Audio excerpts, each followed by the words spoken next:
সারা দিতে আমি গোকুল থেকে কৃষ্ণ বলরামের ধনুর্যকে মথুরায় নিয়ে এসে কি মহারাজ এসো দুই বীর সন্তান তোমরা কৃষ্ণ বলরাম ওই দেবাদিদেব মহাদেবের ধনুর্মান ভঙ্গ করে তোমরা তোমাদের বীরত্বের প্রকাশ দেখাও। যাও ভাই কানাই অহংকারে জর্জরিত হয়ে দৌড়াদৌড়িব শাসন মনি ঋষি গান্ধর্ব কাউকে দেখতে পারেনি রে ভাই।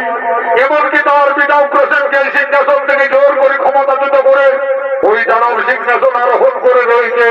যাও ভাই তারপর প্রচন্ড করুন দাদা বলরামের আগে সে অন্তর্যামী ভগবান আই সমাজ তরির দিকে আগমন করছে।